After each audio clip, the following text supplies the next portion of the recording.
Good afternoon students.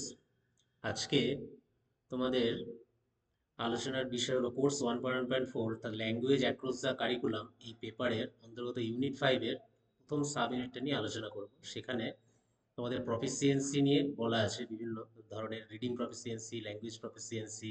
যে কোনো প্রকার পঠন দক্ষতা গড়ে তুলতে গেলে আমাদের কী কী ধরনের স্ট্র্যাটেজি মেনে চলতে হয়, পঠনের কী প্রকৃতি আছে, বিভিন্ন মডেলগুলো সম্পর্কে, এইগুলো নিয়ে আজকে আমরা আলোচনা করব। তো চলো প্রথমে জেনে নেওয়া যাক তাহলে প্রফিসিয়েন্সি কি।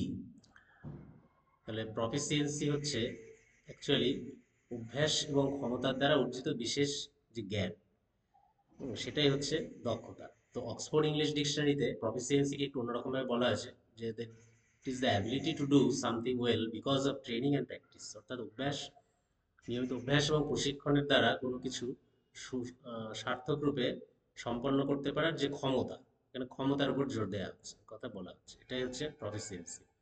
আবার মেরিয়াম ওয়েবস্টার ডিকশনারিতেও বলা আছে it is the advancement toward the attainment of higher degree of knowledge আর স্কিল। অর্থাৎ উচ্চমাত্রার জ্ঞান ও দক্ষতা অর্জনের প্রতি একটা প্রগতিশীল বা অগ্রগতি, জ্ঞানের অগ্রগতি বা জ্ঞানের প্রসারণ। মোর প্রিসাইসলি, আরো সংক্ষেপে বলতে গেলে, proficiency is the ability of a person to perform A task successfully through proper training and practices. অর্থাৎ উপযুক্ত প্রশিক্ষণ এবং অভ্যাসের মধ্য দিয়ে একজন ব্যক্তি কোনো কাজকে সার্থক রূপে, সফল রূপে যদি সম্পন্ন করতে পারে, তার যে ক্ষমতা, সেটাকেই বলা হয় প্রফিসিয়েন্সি বা দক্ষতা। এবার যে ঠিক আছে, এবার নেক্সট জেনে নেওয়া যাক যে প্রফিসিয়েন্সি কত রকমের হয়। ল্যাঙ্গুয়েজ প্রফিসিয়েন্সি আর একটা হচ্ছে রিডিং প্রফিসিয়েন্সি। তো প্রথমে ল্যাঙ্গুয়েজ প্রফিসিয়েন্সি আগে জানবো, যে দক্ষতা অর্জন করতে গেলে, পঠন দক্ষতা অর্জনের পূর্বে আগে ভাষাগত দক্ষতা অর্জন করাটা প্রয়োজন। হুম, তো ল্যাঙ্গুয়েজ প্রফিসিয়েন্সি এখানে বলতে কি বোঝায়? Language proficiency is the fluency or skill of a learner acquired through regular training or constant practices in language learning. ভাষা শিখনে নিয়মিত অভ্যাস এবং প্রশিক্ষণের মধ্য দিয়ে একজন শিক্ষার্থী যে জ্ঞান এবং দক্ষতা অর্জন করে, সেটাই হচ্ছে তার ভাষাগত শিখন দক্ষতা বা ভাষাগত দক্ষতা। এখন একজন শিক্ষকেরও পঠন বিষয়গত জ্ঞানের পাশাপাশি ভাষাগত জ্ঞানের দক্ষতাটা অর্জন করাটা প্রয়োজন। একজন শিক্ষক হয়তো বিষয়গত জ্ঞান প্রচুর আছে, হয়তো অনেক জানেন, কিন্তু সেই বিষয়গত ধারণা, সেই যে তার কন্টেন্ট নলেজ, সেটা যদি শিক্ষার্থীদের সামনে সঠিকভাবে, সঠিক মাত্রায় যদি তুলে ধরতে না পারেন, তাহলে শিক্ষার্থীদের কাছে মিনিংফুল লার্নিংটা পৌঁছাবে না, একটা অসম্পূর্ণ ধারণা তৈরি হয়ে যাবে। এবং সেখানে সঠিক শিক্ষাদানের প্রক্রিয়াটিও পরিপূর্ণতা লাভ করবে না। তো এই জন্য ভাষা দক্ষতা অর্জন করা অবশ্যই প্রয়োজন যে কোনো পাঠকের। সে শিক্ষার্থী হতে পারে, শিক্ষকও হতে পারে, শিক্ষার্থী শিক্ষক এডুকেশনের বাইরে যে কোনো পার্সনের ক্ষেত্রেই হতে পারে।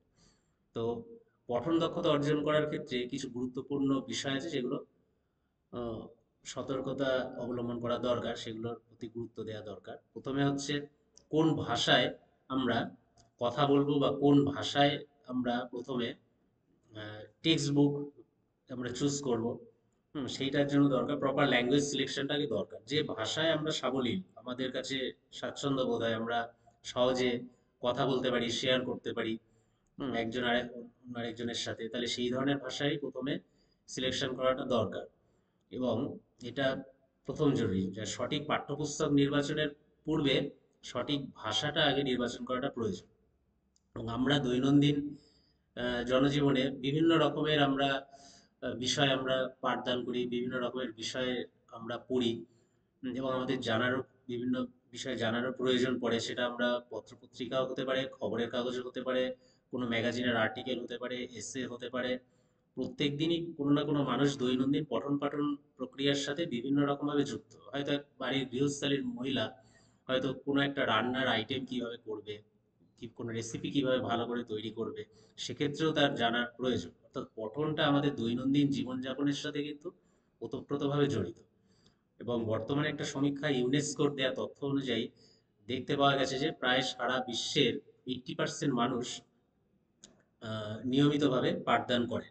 তো এখন কম্পিউটার এবং আহ, এই প্রযুক্তির উন্নয়নের যুগে পঠনের অভ্যেসটাও একটু পাল্টে গেছে। এখন সোশ্যাল মিডিয়ার মাধ্যমে মানুষ রেগুলার পঠন পাঠনের চর্চাটা করে থাকেন।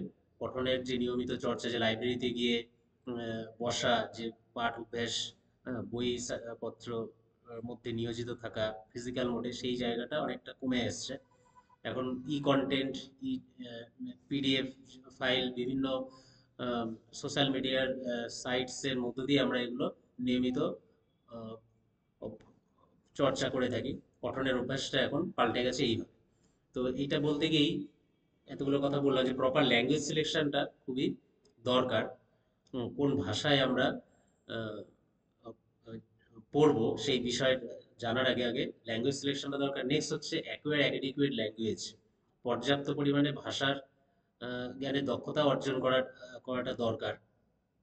হুম সেটা সে ওয়ার্ড হতে পারে, ওয়ার্ড ফরমেশন হতে পারে, সেন্টেন্স হতে পারে, সিনটেক্স হতে পারে, হুম ফোনেমি হতে পারে। সেই দিক থেকে টোটাল ভাষার সম্পর্কে ভাষার যে এলিমেন্টসগুলো আছে সেইগুলো সম্পর্কে সঠিক জ্ঞান অর্জন করা দরকার। নেক্সট হচ্ছে নিয়মিত উম, পঠনের অভ্যাসটা গড়ে তুলতে হবে। সঠিক ভাষা নির্বাচনের পূর্বে করার পর continuity in regular reading habit, তাই রেগুলার রিডিং হ্যাবিটটা থাকতে হবে। নেক্সট হচ্ছে use of proper terminology, keywords and vocabulary.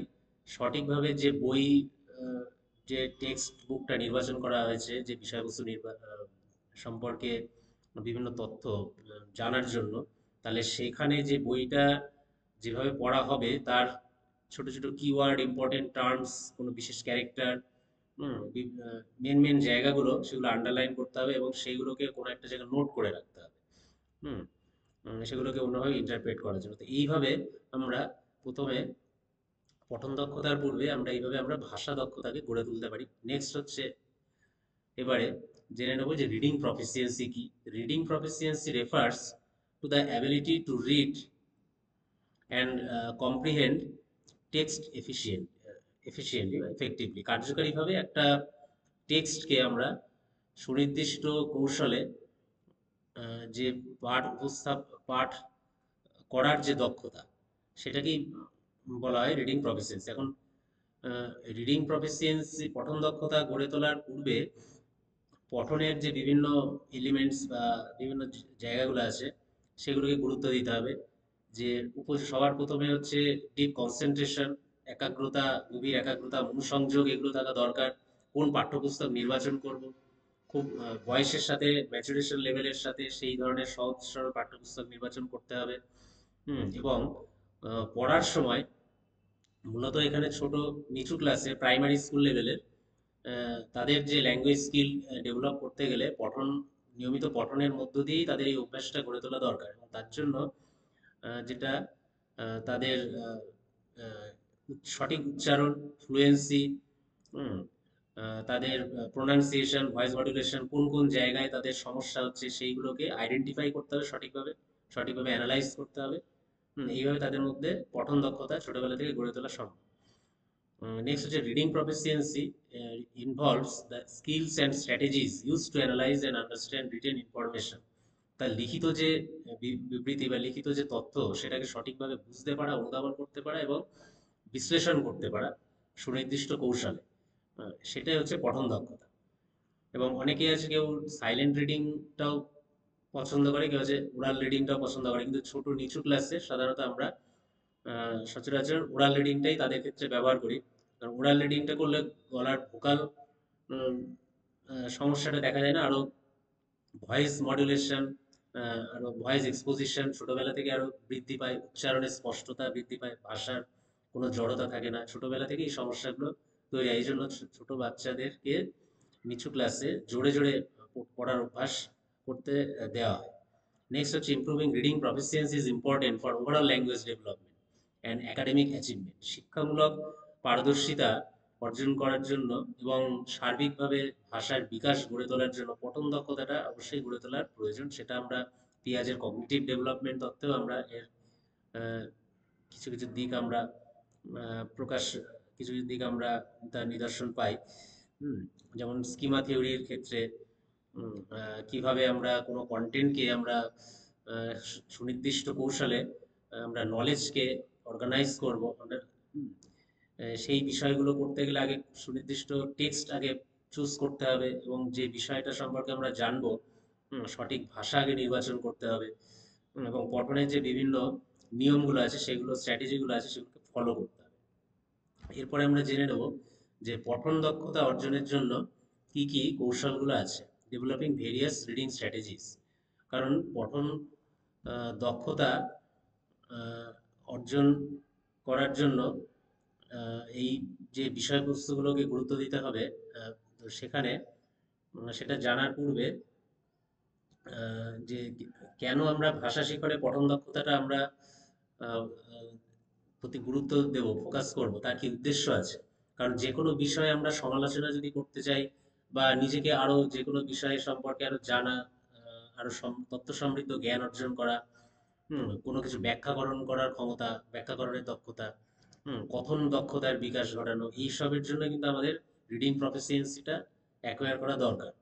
তো এখানে একজন বিখ্যাত সাহিত্যিক ভ্যান গেলডারেন তিনটে দিক পঠন দক্ষতা গড়ে তোলার জন্য আহ, তুলে ধরেছেন। তিনটে দিক: একটা হচ্ছে proper language knowledge, language speed, then metacognitive activities. অর্থাৎ এখানে প্রথমে, যেটার আগেও ল্যাঙ্গুয়েজ প্রফিসিয়েন্সি একবারের ক্ষেত্রে সেটা বলা আছে যে ভাষা সঠিকভাবে ভাষা নির্বাচন করাটা আগে দরকার, এবং কি স্পিডে কি কি মোশনে পড়ছে। হ্যাঁ, কারণ পঠন হচ্ছে অবশ্যই একটা র্যাপিড প্রসেস, এবং কত মিনিটে অন্তত 200 থেকে 250টা ওয়ার্ড সে পড়তে পারছে কিনা, সেই, এবং তার বেশিও যেন না, তার কমও যেন না হয়, এই অ্যাকুরেসি লেভেলটা বজায় রাখতে হবে। এবং দেন হচ্ছে মেটাকগনিটিভ অ্যাক্টিভিটিস, অর্থাৎ যে বিষয় সম্পর্কে শিক্ষক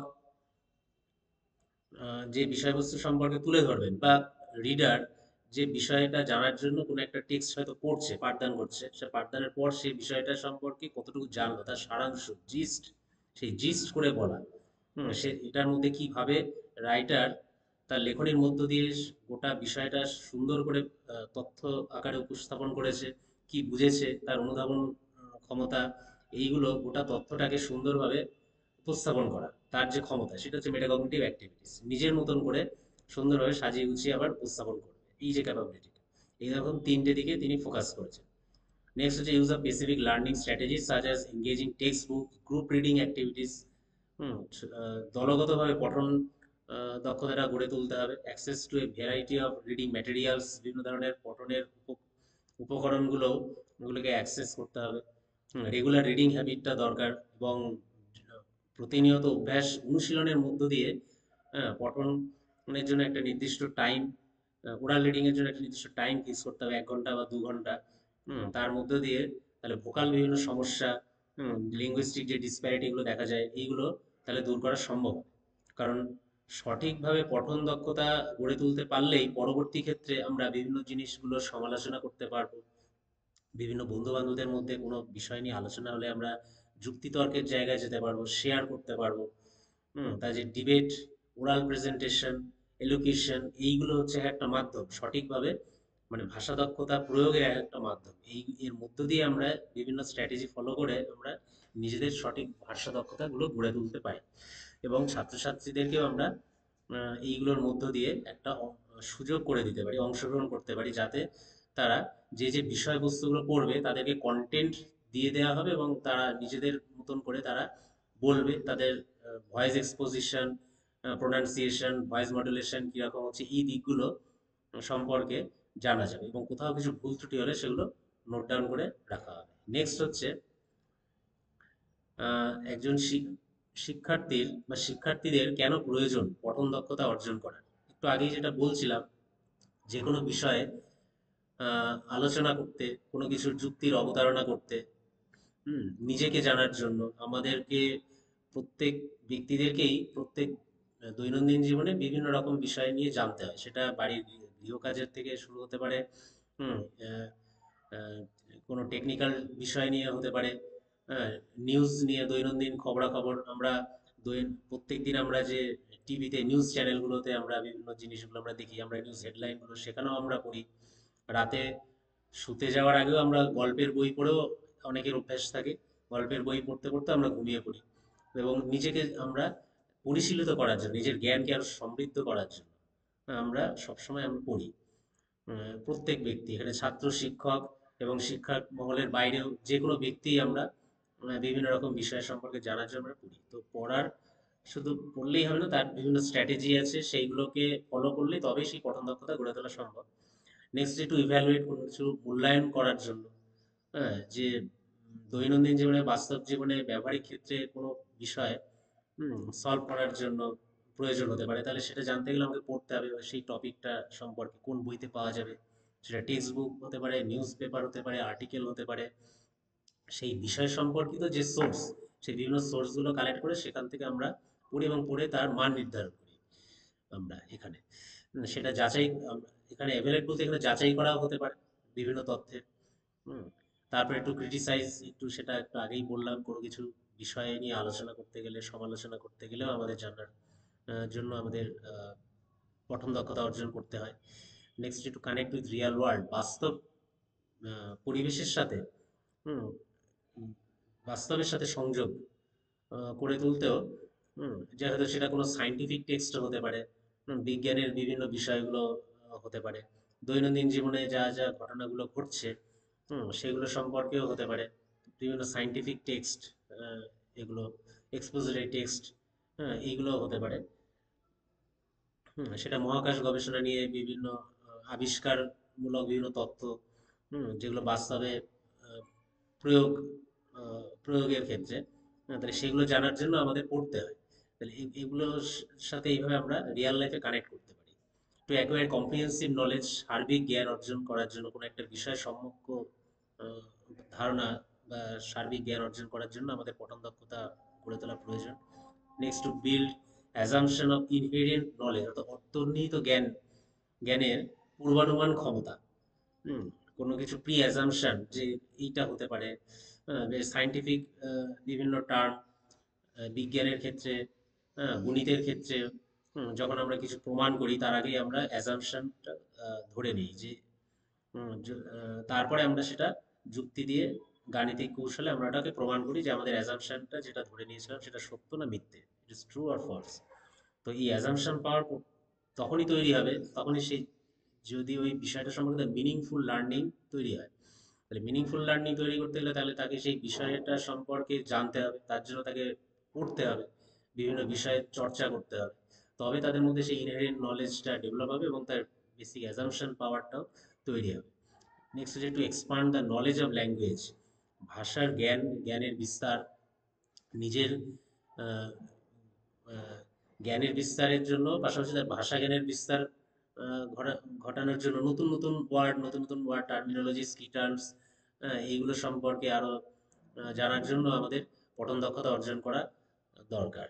next, to enhance the skill of oral presentation, elocution and recitation, অর্থাৎ মৌখিকভাবে কোনো কিছু উপস্থাপন করতে গেলে, হুম, বাকপটুত্ব দেখতে গেলে, বা কথা বলার যে দক্ষতা, কথা বলার যে শৈলী, টেকনিক্স, সেগুলো কীরকম, এইগুলো সম্পর্কে সঠিক দক্ষতা অর্জন করতে গেলে আমাদের পঠন দক্ষতা গড়ে তোলা প্রয়োজন শিক্ষার্থীদের জন্য। এছাড়াও আবৃত্তি পাঠ, এই জন্য ছোটোবেলা থেকেই মোটামুটি ক্লাস 1 বা 2 এর ছেলে মেয়েদেরকে ছোটোবেলা থেকেই এই আবৃত্তি পাঠের প্রশিক্ষণ দেওয়া হয় নিয়মিত অভ্যাস মধ্য দিয়ে। তাহলে তাদের মধ্যে যে বলার ক্ষেত্রে যে জড়তা, সেগুলো দূর হয়, তাদের ভোকাল প্রবলেমটা দূর হয়, সঠিক উচ্চারণ করতে শেখে, প্রত্যেকটা ওয়ার্ড ধরে ধরে, এবং সেলফ কনফিডেন্সটাও ডেভেলপ হয়। নেক্সট হচ্ছে to enrich knowledge and skills, অর্থাৎ নিজের জ্ঞান এবং দক্ষতাকে আরও এনহ্যান্স করা বা আরও সমৃদ্ধকরণ করা, করতে গেলে এর জন্য পঠন দক্ষতা প্রয়োজন হয়। নেক্সট হচ্ছে এবারে জানবো যে পঠনের প্রকৃতি, নেচার অফ রিডিং। পঠন কি প্রকার, কেমন, মানে আমরা যেটা বলছিলাম, এর আগে উইলিয়াম গ্রেভস পঠনের 10টি দিক থেকে, এর পঠন জিনিসটা কি,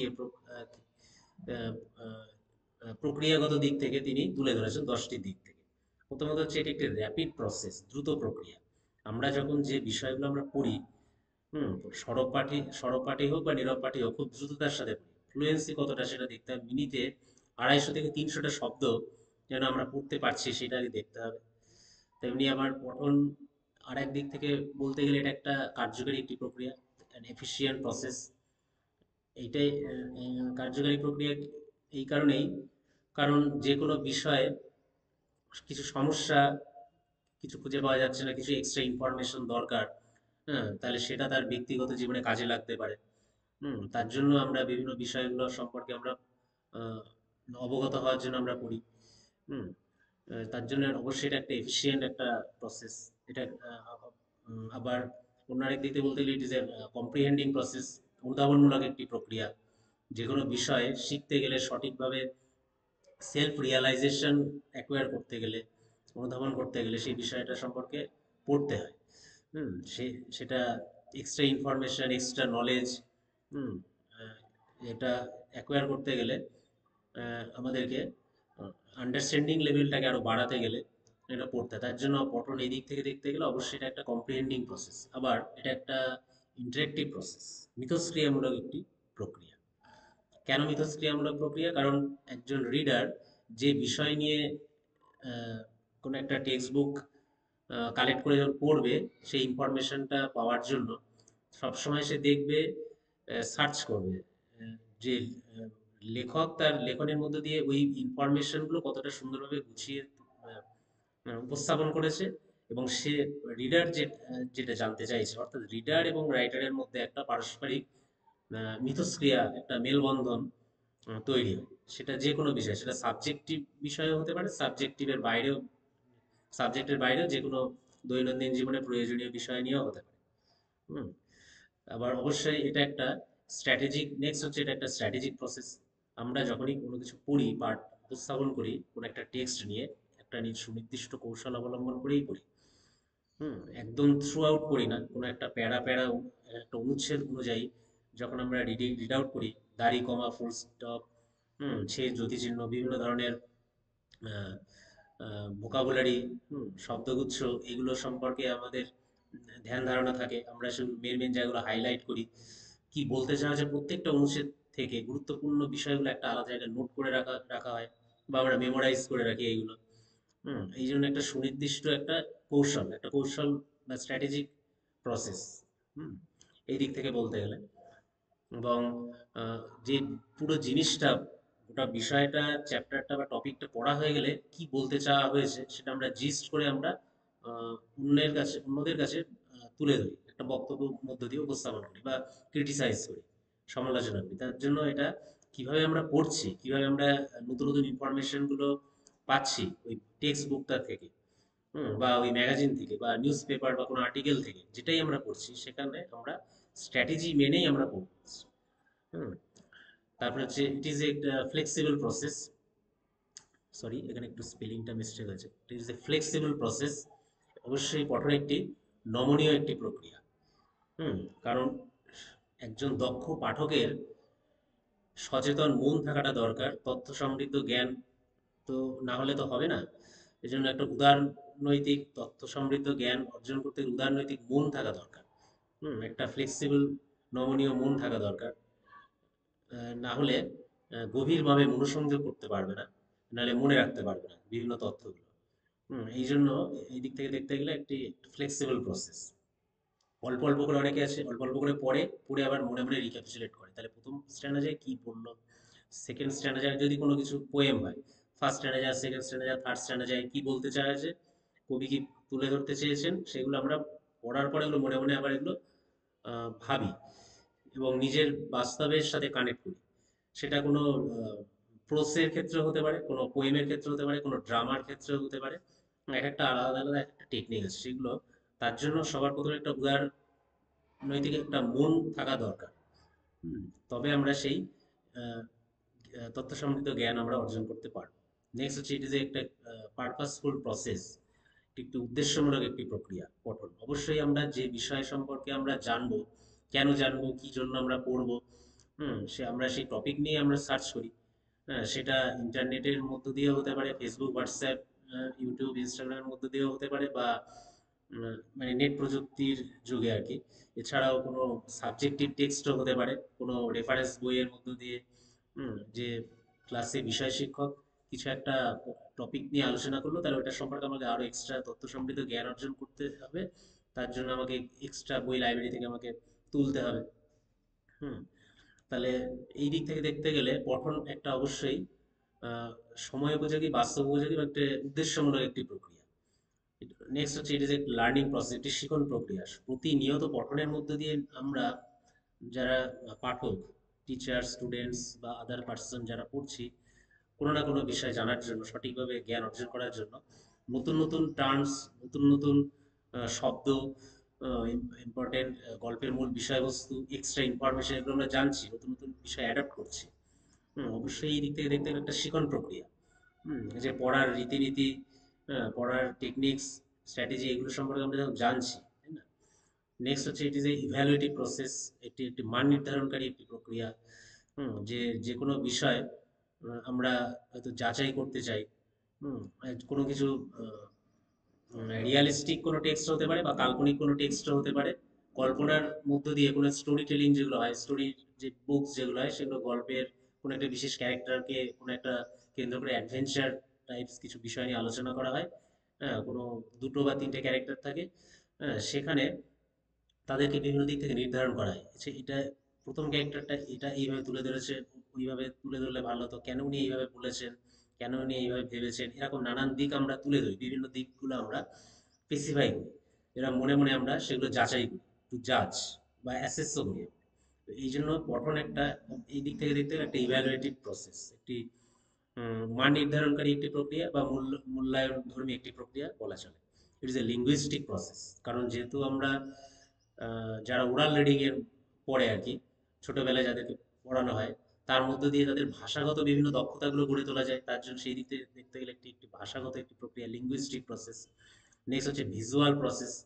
যে কোনো text book, news paper, article, magazine, যে বিষয় নিয়ে আমরা সবসময় যেগুলো আমরা পড়ি, পড়া চর্চার মধ্য দিয়ে, সেখানে সবসময় আমরা কিছু নতুন নতুন শব্দ, দৃশ্য শব্দ, সেগুলো আমরা আইডেন্টিফাই করতে পারি।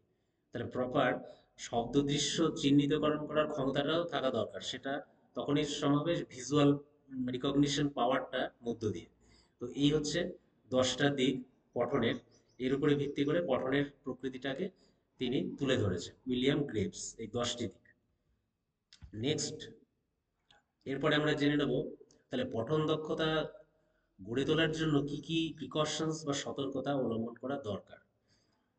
তাহলে পঠন দক্ষতা গড়ে তোলার প্রথমে ফার্স্ট যেটা প্রয়োজন, কন্ট্রোল অন মেমোরি। মানে আমরা যে যে বিষয়গুলো অল্প অল্প করে পড়বো, সেইগুলো সম্পর্কে আগে আমরা মেমোরাইজ করব, যে কি বলতে চাওয়া হয়েছে, এই জিনিসটা, এরপরে এরপরে নেক্সট, তারপরে নেক্সট, এরকম পরপর পরপর সিকুয়েন্সিয়ালি আমরা এগুলো পড়বো, এবং আমাদের মেমোরির উপরে একটা যেন প্রপার নিয়ন্ত্রণ থাকে।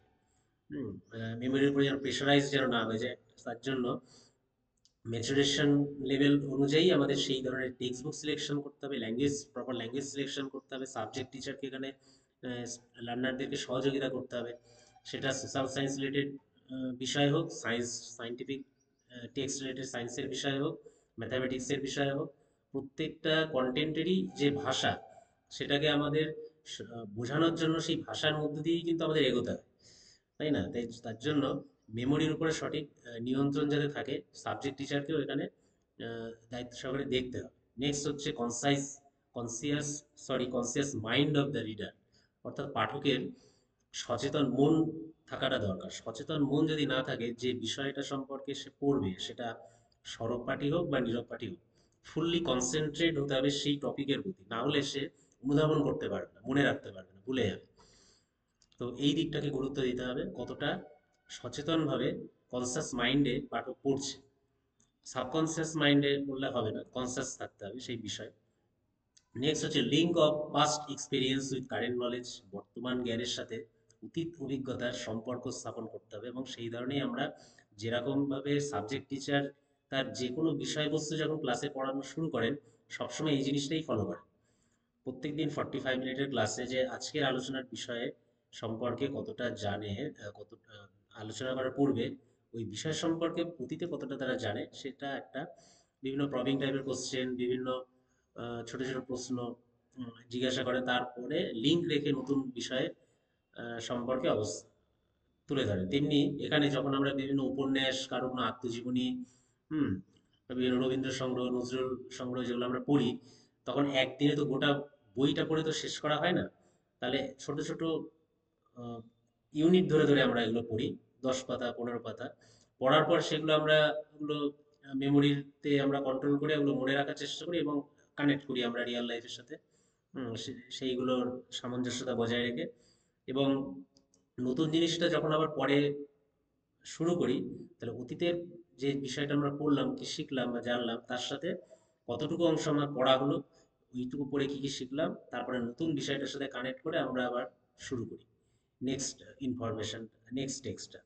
তো এইভাবে লিঙ্ক রাখাটা দরকার পঠন দক্ষতা সঠিকভাবে গড়ে তুলতে গেলে।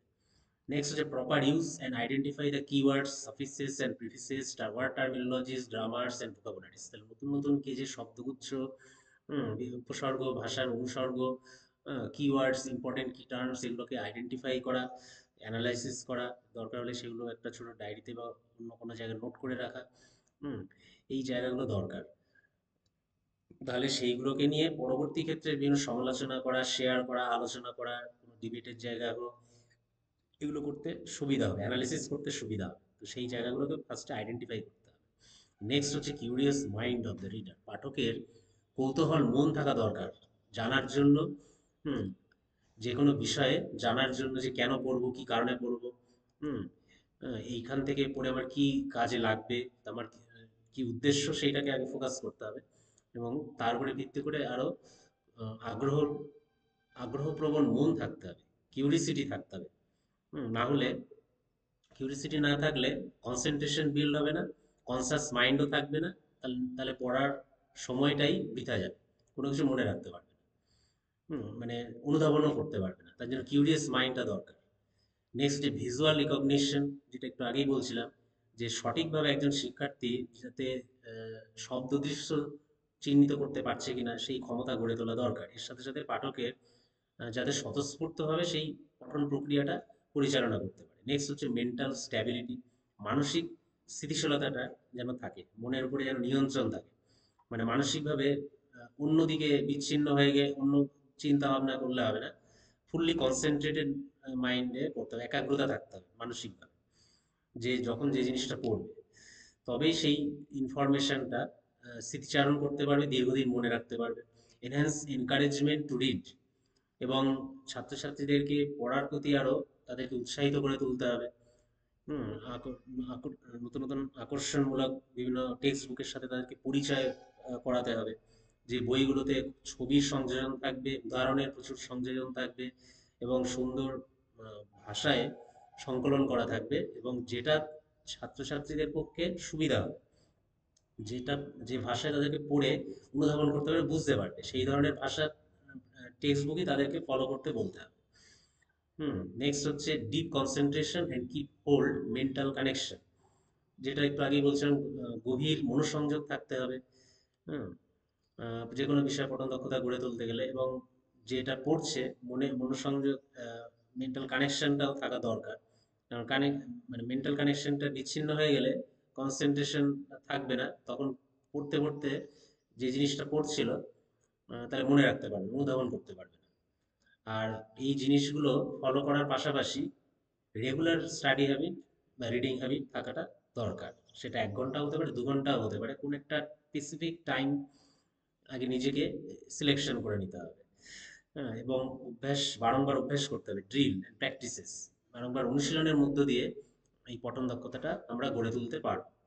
সেটা যে কোনো বিষয়, ল্যাঙ্গুয়েজের বিষয়ও হতে পারে, ম্যাথামেটিক্সের বিষয়ও হতে পারে। ম্যাথামেটিক্সের বিষয় পড়তে গেলে ম্যাথামেটিক্সের কনসেপ্ট, বিভিন্ন ফর্মুলাস, থিওরিমস, এগুলো পড়তে হয়, এক্সাম্পল প্রচুর পড়তে হয়। শুধু তো ম্যাথামেটিক্স মানে যে অঙ্ক প্রবলেম সলভ করা তা তো নয়, আরও অনেক কিছু বিষয় আছে। সায়েন্সের বিভিন্ন বিষয়, বিভিন্ন সায়েন্টিফিক থিওরিগুলো সম্পর্কে রিয়াল এক্সাম্পল দিয়ে কিভাবে বইতে এক্সাম্পল প্রদর্শন করেছে সেগুলো জানার জন্য পড়তে হয়। হুম, তো এইভাবে আমরা পঠন দক্ষতা গড়ে তুলতে পারি। এগুলো নিয়ে বললাম এতক্ষণ। নেক্সট হচ্ছে এবার পঠন দক্ষতা গড়ে তোলার পাশাপাশি এর কিছু ডেভেলপিং মডেলস রয়েছে। তো এর মধ্যে কিছু কয়েকটা মডেলস নিয়ে আমরা আলোচনা করব। প্রথমত হচ্ছে কনস্ট্রাকশন ইন্টিগ্রেশন মডেল, সংগঠন এবং সমন্বয়কারী মডেল। অর্থাৎ এখানে কনস্ট্রাকশন ইন্টিগ্রেশন মডেলে এখানে আহ, সাধারণত এইটাকে পিয়াজের কগনিটিভ থিওরির সাথেও তুলনা করা হয়, কগনিটিভ ডেভেলপমেন্ট থিওরির সাথে। যে প্রথমে কোনো একটা বিষয় বিভিন্ন আসপেক্ট থেকে নতুন নতুন বিষয়গুলো, ওয়ার্ডস গুলো সেগুলো কানেক্ট করবে, আইডেন্টিফাই করবে। হুম সেখান থেকে বিভিন্ন সেন্টেন্স কনস্ট্রাক্ট করবে এবং রিয়েল লাইফের সাথে সেগুলো ইন্টিগ্রেট করবে, করে সেখান থেকে একটা নলেজ নেট তৈরি করবে। সেই নলেজ নেটের পরিপ্রেক্ষিতে একটা কনস্ট্রাকশন স্কিল ডেভেলপ হবে। এরকম মাল্টি ডাইমেনশনাল লেভেলে কনস্ট্রাকশন স্কিল ডেভেলপ হবে। নেক্সট হচ্ছে ভার্বাল এফিসিয়েন্সি মডেল, বাচনিকভাবে বলার দক্ষতা, বাচনিক দক্ষতা মডেল। তাহলে এখানে বিভিন্ন টেক্সট দিয়ে দেওয়া হবে, সেখানে কত একটা টাইম বাউন্ড করে দেওয়া থাকবে, তার সেই নির্দিষ্ট টাইমের মধ্যে হুম, আহ, সঠিকভাবে শব্দ উচ্চারণ করে মিনিটে কতগুলো সঠিকভাবে বলতে পারছে, উচ্চারণ করতে পারছে, সেই শব্দগুলোর সাথে সেইভাবে তাদের বাচনিক দক্ষতাগুলো দেখা হবে। নেক্সট হচ্ছে ইন্টারেক্টিভ কম্পেনসেটরি মডেল। এখানে মিথস্ক্রিয়ামূলক একটি একটি প্রসেস এইখানে। এখানে পাঠক এবং লেখকের মধ্যে বিভিন্ন তথ্যের সমৃদ্ধ জ্ঞান কিভাবে সমন্বয় করা হচ্ছে, সেই বিষয়বস্তুগুলো, ইম্পর্টেন্ট বিষয়বস্তুগুলো কি কি আছে সেগুলো হাইলাইট করবে, তার সেগুলোকে জিস্ট করবে, করে অন্যের উম, বন্ধুর সাথে বা অন্য কারোর সাথে সেগুলো শেয়ার করবে। তো এইভাবে ইন্টারেকশনটা বিল্ড করবে। এটার একটা স্ট্রাকচার আছে, ইন্টারেক্টিভ কম্পেনসেটরি মডেল। নেক্সট হচ্ছে কম্পেনসেটরি এনকোডিং মডেল। বিভিন্ন কিওয়ার্ড, ইম্পর্টেন্ট টার্মস, এই জায়গাগুলো হাইলাইট করবে। সেই জায়গায় এখানে কম্পেনসেটরি এনকোডিং মডেলে এটাই বলা আছে। নেক্সট হচ্ছে ডুয়াল কোডিং মডেল থিওরি, এখানেও তাই এনকোডিং ডিকোডিং এই কনসেপ্টগুলো এখানে এই থিওরিতে বলা আছে। লাস্ট ওয়ার্ড রিকগনিশন মডেল, শব্দ চিহ্নিতকরণের যে মডেল। এখানে বিভিন্ন 250 থেকে 300টা শব্দ, বিভিন্ন আননোন শব্দ এগুলো দিয়ে দেওয়া হবে, বিভিন্ন কাগজে হতে পারে। এবং সেখানে দেখা হয় যে একটা টাইমের মধ্যে যে শব্দগুলো কতটা ফ্লুয়েন্টলি উচ্চারণ করতে পারছে, তার ফোনেমিক ক্যাপাসিটিটা কীরকম, মানে ধ্বনি বা আওয়াজটা কীরকম, কতটা শ্রুতিমধুর শব্দ হচ্ছে, কোথায় তাদের প্রোনাউন্সিয়েশনে গন্ডগোল হচ্ছে, এই জায়গাগুলো দেখা হয়। তো এই হচ্ছে বেসিক্যালি রিডিং স্কিল ডেভেলপের মডেল। এর পরবর্তী ক্ষেত্রে আমরা বিভিন্ন যে কন্টেন্ট এরিয়াস যেগুলো রয়েছে, সায়েন্সের, ল্যাঙ্গুয়েজের, ম্যাথামেটিক্সের, সেই কন্টেন্ট এরিয়ার গুলোতে টিচারের কি ভূমিকা থাকবে, সাবজেক্ট টিচারের কি ভূমিকা থাকবে, যাতে করে রিডিং প্রফিসিয়েন্সি গড়ে তোলা যায়। The role of language teacher to build the reading proficiency in the content area of language. Then role of social science teacher to build the reading proficiency in the social science content area। এই জায়গাগুলো নিয়ে next পরবর্তী ক্লাসে আলোচনা করা হবে। আজকে এইটুকু। এতক্ষণ ধৈর্য ধরে শোনার জন্য ধন্যবাদ সকলকে। নমস্কার।